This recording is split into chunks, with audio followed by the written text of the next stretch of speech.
3 club juggling, this time ninja karate chop juggling. Okay, this is one of my favorite ones, and you can get really complicated with it and go back and forth, but I'm gonna show it to you first, and then I will break it down so that you know what the end goal is. And I changed the angle a little bit so that hopefully you can see what my hands are doing a little bit more. So I know it's a little awkward, but just bear with me because it'll be worth it, okay?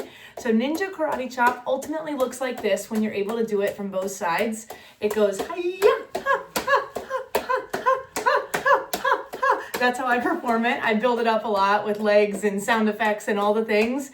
But really what it is it's going over the arm or under the arm, depending on how you look at it. So with 2 clubs only, you want to get really comfortable with going over the top and under the arm like this. That is all it is. I just call it ninja karate chop because it's way more exciting than just saying under the arm or over the arm. So when you're juggling, you want to get comfortable with going like this and crossing arms. And if you can get comfortable with just kind of throwing them back and forth over the top and all of that, you can do the ninja karate chop. You see how it almost hit my head? Just be careful there, okay? So when you get comfortable with going left to right, right to left, it's kind of like a Mills mess. If you want to go back to the Mills mess video where we were doing over the arm and under the arm, that's how you have to get comfortable with that ninja karate chop. And so once you get comfortable with both sides crossing and catching it over and under and back and forth, over and under, if you kind of notice I'm going back and forth so my left and right are feeling interchangeable, that's ninja karate chop with just 2. So then when you move into that third one, it feels very comfortable.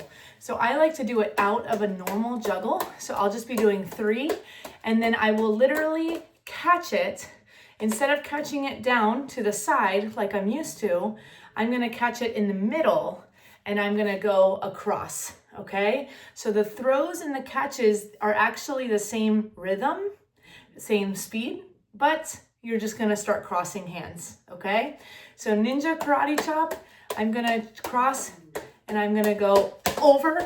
There we go, I did it, I just hit one, okay? And that's okay, because remember, you might drop it and all of that, and remember, that's amazing. All right, so I'm gonna go over, under, over, under, over, under, over, under, over, under, over, under, over, under, over, under.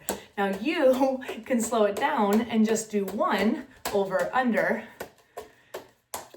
over, under. And when I say over, right now I'm doing right hand over, left hand under. And then I can do it the other direction, okay?